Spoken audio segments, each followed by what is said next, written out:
Bonjour tout le monde. Aujourd'hui, on va voir donc la partie mock server. Sur Postman, il y a donc une fonctionnalité. Elle est très importante pour les développeurs surtout, mais donc c'est une fonctionnalité aussi qu'elle peut être utile pour les testeurs parce que cette formation surtout elle est dédiée pour les testeurs logiciels. Donc c'est quoi un mock server? C'est un faux serveur ou c'est un serveur simulator pour tester les API et vérifier surtout donc la réponse ou les erreurs. Donc c'est comme si nous on va faire un appel API, mais c'est pas sur un réel serveur comme vous voyez donc sur l'image. On va utiliser un, un serveur, donc un faux serveur pour simuler la réponse et les erreurs.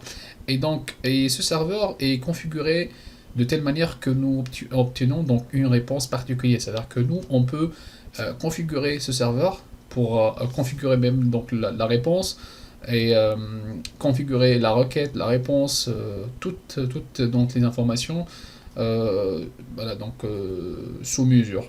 Et pour les QA, donc pour les ingénieurs QA, donc, euh, donc ils utilisent un mock server pour tester et isoler les dépendances externes et les tests d'intégration.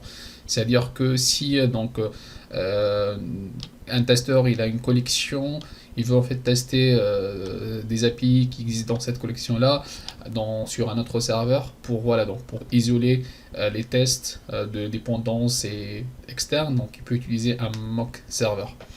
Donc on va voir comment on va créer un mock server et comment on peut faire donc un test. Donc on va aller sur Postman. Donc là, vous voyez à gauche, il y a un mock server. Donc ici, on peut créer euh, un nouveau donc serveur. Donc ce que je vais faire, donc je vais créer un nouveau où on peut créer un mock serveur à partir d'une collection existante. Donc ça veut dire moi si j'ai cette collection là, je vais créer un mock serveur. Donc le mock serveur il dépend d'une collection. Donc là je peux faire mock collection pour dire que je veux créer un serveur faux serveur pour cette collection là ou on peut créer un nouveau. Donc voilà, on peut faire aller sur mock server, create mock server et là on doit mettre en fait nos informations. Donc ici on va mettre la méthode de l'API. Donc moi je vais faire get. Donc là on va mettre le endpoint, ça veut dire que moi je vais faire, je sais pas moi par exemple euh, client par exemple. Là, en fait, le code réponse, c'est par défaut de 100, mais on peut le modifier. Et là, en fait, la réponse. Ici, on peut mettre du texte, pour mettre, par exemple, client 1. On peut mettre l'endpoint pour dire, voilà, client 1. Ici, on va faire un get. On va mettre contrat, par exemple, contrat 1. On va afficher, donc, contrat 1. Bon, je vais mettre du texte. C'est le client 1. Ici, je vais mettre c'est le contrat 1. Ok.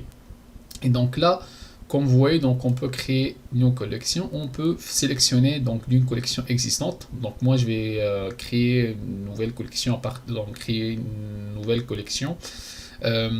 Pourquoi en fait ici c'est marqué New Collection alors que moi je vais créer un mock server? Parce que vous allez voir que quand on va créer un mock server, c'est automatiquement on va créer une nouvelle collection et on va créer même un nouveau environnement avec voilà, les variables d'environnement. Donc c'est un nouveau environnement. Donc là on va faire Next et donc là on va mettre le nom du serveur, de mock server. Donc test mock server. Ici donc l'environnement. Si nous pouvons utiliser un environnement existant, on peut le spécifier ici, sinon on va le laisser non environment, et comme ça, la création de mock server va nous générer un nouveau environnement. Donc ici, pour sauvegarder le serveur, donc l'URL du serveur dans les environnements variables, on va laisser ça. Là, pour mettre make mock server private, si on va cocher ça, donc ça va rendre notre serveur privé, mais pour rendre ce serveur privé, donc il faut par la suite générer donc un API key pour avoir l'autorisation à accéder. Si vous voulez, donc moi je vais pas en fait sincèrement faire cette partie-là, je vais pas sélectionner un mock serveur privé, mais si vous souhaitez faire, donc vous pouvez sélectionner ça et vous pouvez avoir donc les informations donc sur la mock serveur privée ici. Donc je vous montre où exactement. Donc là on va faire mock serveur et là vous aurez la partie où si vous voulez donc générer un mock serveur privé et par la suite voilà, donc il faut créer un clé API key. Voilà, donc configuration mock détail. Donc là on peut générer un API key par la suite si on veut le rendre donc privé et utiliser par la suite. Et là c'est donc simulé, donc c'est un délai qu'on peut mettre ou on peut le désactiver. Bah, je vais pas sélectionner ce simulate fixed network delay et je vais faire un next ou plutôt create. Et donc là vous allez voir que lorsqu'on va créer, bah, ça va créer deux choses. Donc là c'est notre environnement, donc c'est test mock server qui contient un URL. Donc vous voyez, donc là c'est l'URL de notre serveur et donc cette URL là, bah, c'est un URL de notre serveur et donc et aussi on a bien voilà, donc avec une collant et des sell value, et on va voir qu'on a bien une collection qui a été créée, celle-là, et sur cette collection on va voir qu'on a nos deux API. Donc là on peut exécuter notre API. Donc lorsqu'on va sélectionner l'API, on va faire send et donc là vous voyez que donc c'est ça notre URL et il faut bien sûr sélectionner l'environnement. Si je vais mettre l'environnement, bah, il ne va pas reconnaître la variable URL, donc il faut sélectionner l'environnement et là vous voyez que le retour c'est un HTML, c'est le client 1 et là vous voyez donc c'est le content type, c'est HTML le retour. Et on peut voir dans la console aussi que l'appel a été fait. Vous voyez, donc ça c'est l'endpoint, c'est client/1 et l'URL c'est l'URL du serveur. Et là on peut voir l'information. Donc si par exemple maintenant on veut modifier certaines informations au niveau de l'API, notre API, si par exemple nous on veut avoir un JSON de retour, bah, je vais prendre un JSON, par exemple je vais prendre celui-là, juste comme exemple.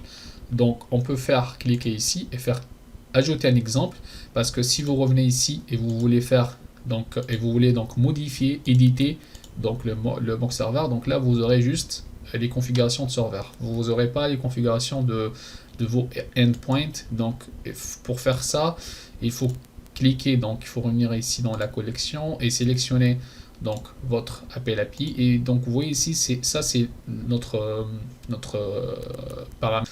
Et donc si on veut modifier notre exemple, donc là j'ai fait un cas où je retourne du texte. Donc vous voyez ici qu'il y a ça, c'est le default, donc ça c'est l'exemple créé tout à l'heure par défaut. On peut créer un nouveau exemple, c'est-à-dire que moi je veux j'attends du JSON par exemple, donc je peux faire comme ça et ajouter un exemple. Et donc là c'est exemple, un autre exemple, bon je peux le renommer pour mettre exemple 2 et ici c'est exemple 1, on peut le renommer aussi, donc voilà, exemple 1, voilà. Et donc ici ce qu'on peut faire, donc le body, donc ça veut dire que au niveau de ça c'est au niveau de l'envoi et ça c'est au niveau de la réception. Au niveau de la réception je vais mettre mon JSON, donc je vais mettre JSON, et au niveau d'envoi header, donc je peux mettre donc un content type, ou au niveau de réponse on peut mettre un content type JSON. Bah, on peut faire ça après. Donc là si je vais faire un appel, bon il faut sauvegarder déjà, et donc là si je reviens ici je vais faire un nouveau appel. Donc vous voyez que j'ai bien reçu un JSON. Bah, c'est pas de format JSON, c'est normal parce que là mon retour il est donc le content type il est donc HTML. Donc je peux modifier le content type au niveau de la réponse. Donc je reviens ici, bah, je peux faire content type, c'est-à-dire que le contenu, et là je vais mettre, donc je vais mettre ça, mais je vais mettre JSON, ok, je vais sauvegarder, je peux refaire un nouveau appel, donc là, on va voir, voilà, donc vous voyez que là, c'est bien du JSON, donc, parce que moi, j'ai configuré donc mon exemple que j'ai envoyé du JSON. Et donc vous voyez que on peut mettre ce qu'on veut même, donc on peut faire d'autres choses. C'est comme si une API classique. Donc là, je peux mettre donc en fait au niveau de mon exemple, donc je peux configurer mon appel API pour mettre des params, la partie header ou le body au niveau de l'envoi et au niveau de la réception. Et donc par la suite, donc là, quand j'ai exécuté mon API, donc ça a été exécuté sur un serveur, on peut consulter ça ici, et là, je peux faire beaucoup de choses, c'est-à-dire que moi, je peux faire des validations, des assertions, par exemple, moi, je veux vérifier que c'est bien 200, voilà, donc je peux mettre d'autres assertions, parser le JSON, le body, etc., etc., etc. Donc, voilà, en gros, c'est ça le mock serveur, et comme je viens de dire tout à l'heure, c'est que on peut donc créer un mock serveur d'une collection existante. Donc on peut faire un nouveau mock serveur. Donc exist par exemple. On va laisser tout ça, voilà, l'environnement, on peut donc laisser test mock serveur. On peut utiliser le même serveur de tout à l'heure ou on peut créer un nouveau. Bah, on va laisser le même serveur, create, voilà. Et donc là, on a un nouveau mock serveur, voilà. Et ça c'est l'autre mock serveur et on n'a pas vu donc lorsque j'ai exécuté, donc là on voit bien que tout à l'heure on a bien en fait les réponses qui étaient faites, donc nos appels qui ont été faits sur le serveur. On peut le voir donc au niveau de la console, et donc vous voyez qu'on a bien toutes les informations. Et donc là sur le nouveau serveur, on a créé un nouveau serveur, on peut l'éditer. Et donc par la suite, quand j'ai associé ma collection à un mock serveur, donc il faut juste donc par la suite ajouter un exemple si on veut, et configurer donc notre exemple avec le bon body et mettre la variable. Bien sûr, choisissez l'environnement et mettre la variable d'environnement, parce que là on va plus utiliser, parce que ça c'est les serveurs réels, donc on va utiliser le serveur le faux serveur bien sûr. Et donc il faut bien configurer l'exemple par rapport suite à notre demande, voilà. Et donc voilà en gros le mock serveur. Donc ce serveur est vraiment utilisé par les développeurs, mais dans le cas où, comme testeur, si vous voulez faire des tests des tests pour être isolé des dépendances externes et tout, bah, ça sera une très bonne idée d'utiliser un mock serveur. Bah, j'espère que la vidéo a été claire. J'ai pas trop détaillé donc la partie mock serveur, parce que comme je viens de dire, je suis juste intéressé sur la partie QA. Et voilà, donc en gros, et merci pour votre attention et aux prochaines vidéos.